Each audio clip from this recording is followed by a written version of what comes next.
Hey y'all, Joe here with Southern Coastal Cooking. Today I'm going to come at you with a recipe. This is a recipe, it's actually for a marinade right now, and we're going to cook this steak here in a few days. It's got to marinate for about 48 hours or so. When I was a little kid, my parents and I used to eat at this steakhouse. They used to call it Steak and Ale. And man, it was very affordable. Of course, that was a long time ago. And they had some really good steaks. They had lobster. I remember I used to always get the lobster potato. But another thing I always got, my dad used to get, is something called the Kensington Club. It was basically a sirloin marinated in their proprietary marinade. It was really, really good. It was almost tasted similar to like a teriyaki, but I mean, this stuff was fantastic. For years and years, I've always wanted to be able to cook a steak like that. Of course, the Steak and Ale chain closed down, I think, back in the early 2000s or something like that. And on a side note, there's a rumor that they could come back. I think they were bought by another franchise or something like that. But anyway, I was browsing the internet and everything, got curious, and I found some copycat recipes for that Kensington Club steak, that really good marinated sirloin. So what we're going to do, we're going to try this. And, the steak was marinated for like 3 days, apparently. It was so good. It was really, really good flavor to it. So I found a couple of variations of the recipe, and what I've kind of done is combine them. And what we're going to do is just put together one really, really good recipe. First off, we're going to start off with a cup of soy sauce. That's what it calls for. I've got some soy sauce here, and we'll just go ahead and get a cup of that. I'm going to have to take this little baffle off this thing. Hold on, y'all. All right, that used almost my whole bottle of soy sauce. Dang, okay. I'll have to get some more of that for the wife. So we're going to put in a cup of soy sauce here as our first ingredient. That's a strong ingredient right there now. We're going to put in a half a cup of red wine vinegar. So I've got a red wine vinegar here. We're going to use just whatever brand, I guess. I didn't get the cheapest, but I didn't get the most expensive. So we're going to put this up to a 1/2 cup. What do I have here? 1/4 cup. Where's a half cup on this thing? Alright, let me fill this over here. 1/2 cup of the red wine vinegar. Put that in there. Start to stir everything. Then it calls for, let's see, I know it's got pineapple juice in it. That really gives it a nice flavor. But red wine vinegar. Oh, a cup of, this is sherry cooking wine, but I'm going to go with a nice white wine here. I don't have any cooking wine around. So I'm going to stir that in there. Cup of that. Says also pineapple juice, 3.5 cups of pineapple juice. Okay, so we'll go ahead and shook this up really good and put 3.5 cups of pineapple juice in here.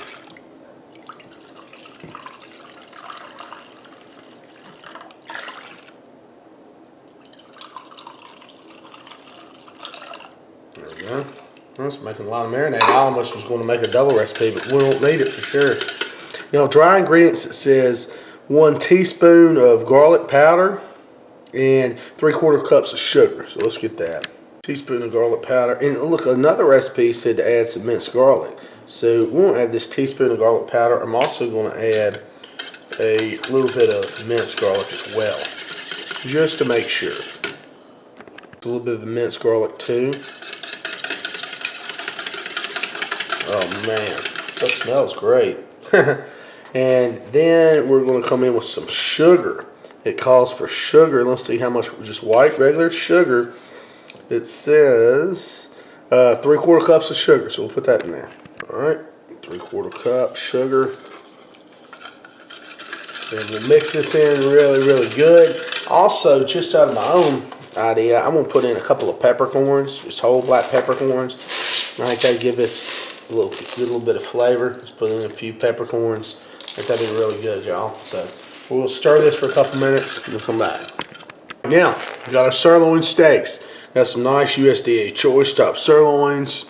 Cut about, I guess you'd say it's about 1 inch thick or so.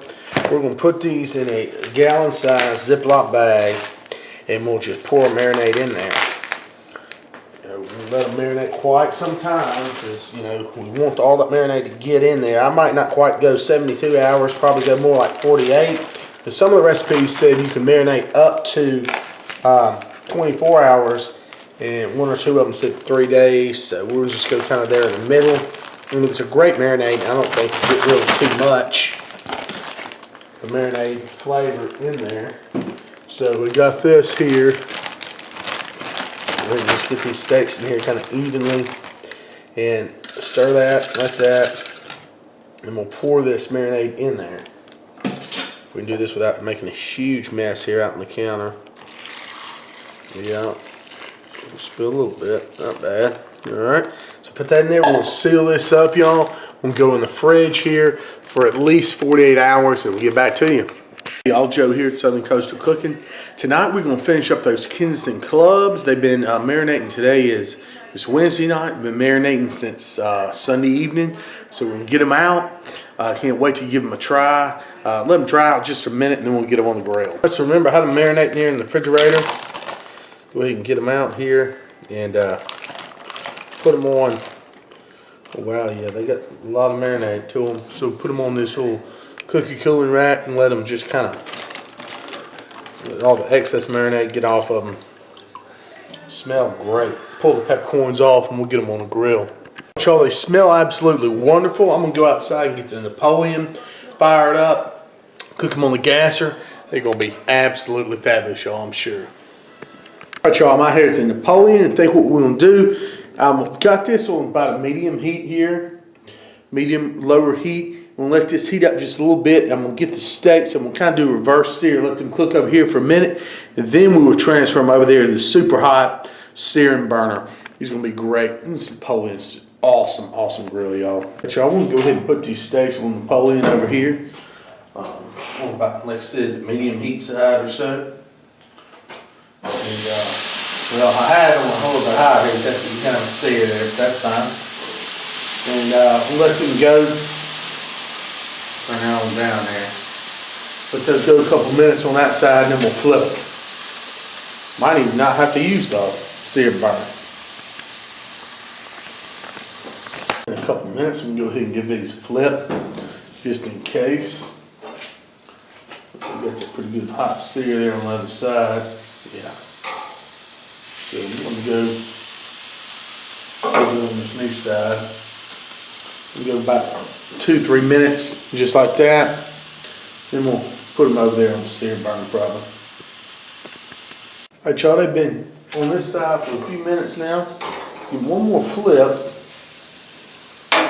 We'll take that temp in there, and then we're gonna, if it's at 100, I'm shooting for, we're gonna throw it on over to the side burner over there. So let's take this temperature right here with our old Javelin probe on that. Get it again here in the better spot. About 60 in there. Try this other one. Ooh, man, that's hot. 81. All right. I'll go a couple more minutes there. All right, y'all. Now we're gonna go on over to the hot sear burner with this stuff. I'm gonna take this one first. A little bit less cooked than the other. Move this one up here in the front. Let's see what the temperature is on this one. I'm kind of curious.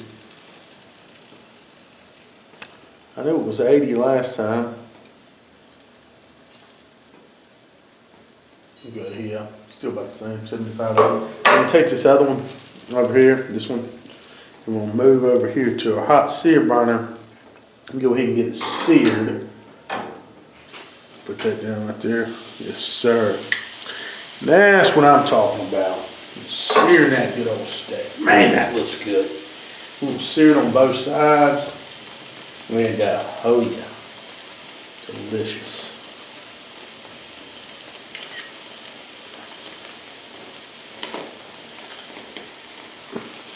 Probably let it go, I guess, maybe about a minute on that side, and we'll flip them over. It looks great, y'all, so let's go ahead and flip this one over. Oh yeah. That's good. Got some great sear marks on that bad boy. And then we're gonna sear this side just for a minute. And take this temp.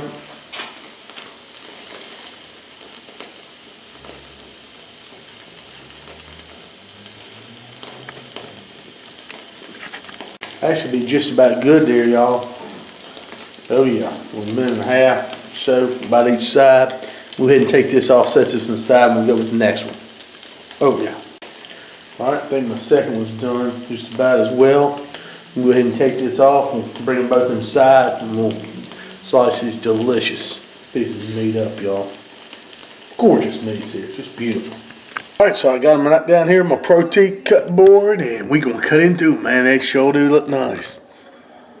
All right, y'all, let's go ahead and slice. I'm trying a noodle angle here for you. I'm cutting stuff. Look at that.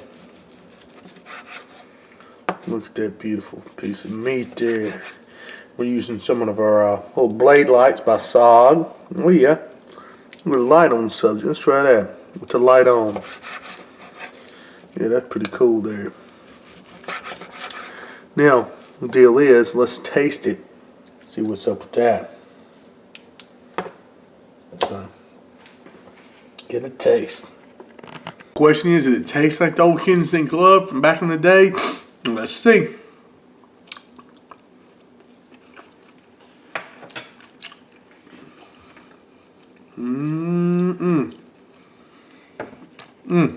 Oh my goodness, y'all. That hit the nail on the head. A taste from my childhood for sure. That was awesome, y'all. We gotta try that. Awesome. Awesome. Heck yeah.